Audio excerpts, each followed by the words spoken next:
are places where reality bends, where the impossible meets the ordinary. Tonight, you will cross the thin line between what we know and what we fear to know. Prepare to enter a territory beyond sanity, beyond logic, beyond the common. The passenger in seat 23F. They say you never truly die on the internet. Your photos remain. Your messages linger. Your digital footprint becomes your ghost. I never believed in ghosts until flight NH209. It was supposed to be a routine red-eye from Boston to Tokyo, 13 hours over the Pacific. Nothing more. I had booked a window seat to 3F. Check-in was normal. Security was normal. Even boarding proceeded without incident. Until I reached row 23. A young woman sat in my seat, staring out the window at the tarmac. Long dark hair, white blouse, blue jeans. "Excuse me," I said. "I think you're in my seat." She didn't respond, didn't move, didn't even seem to breathe. I checked my boarding pass again. Seat 23F. I was certain.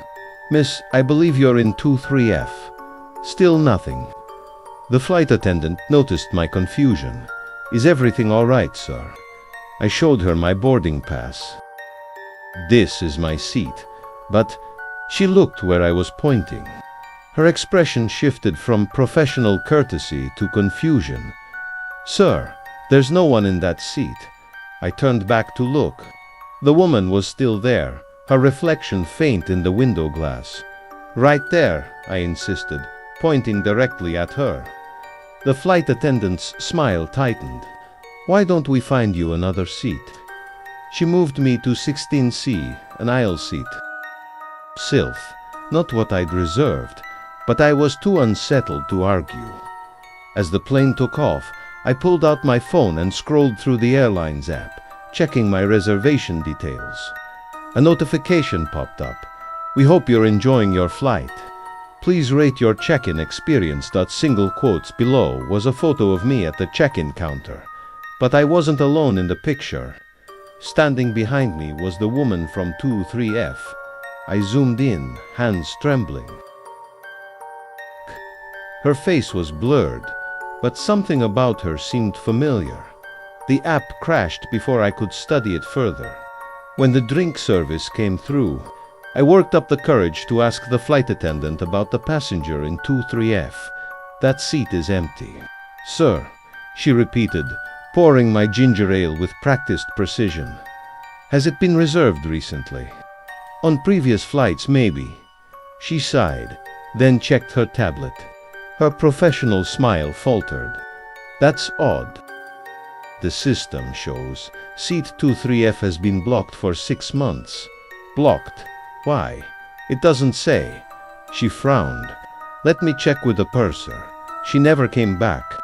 A different attendant served our section for the rest of the flight, somewhere over the Pacific, with most passengers asleep.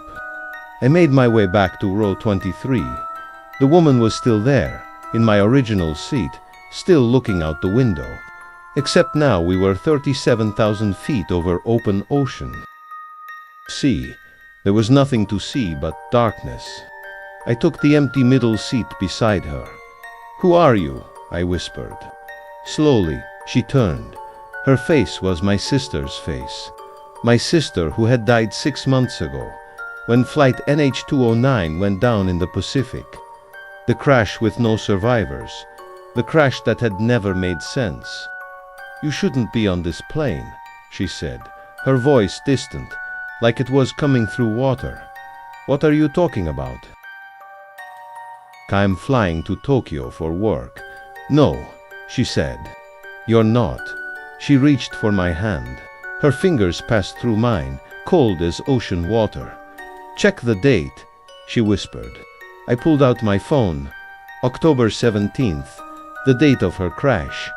But that was impossible. Today was April 23rd. "This isn't your flight," she said. "It's my flight. The same one. Over and over." "I don't understand." "Check your ticket," she insisted.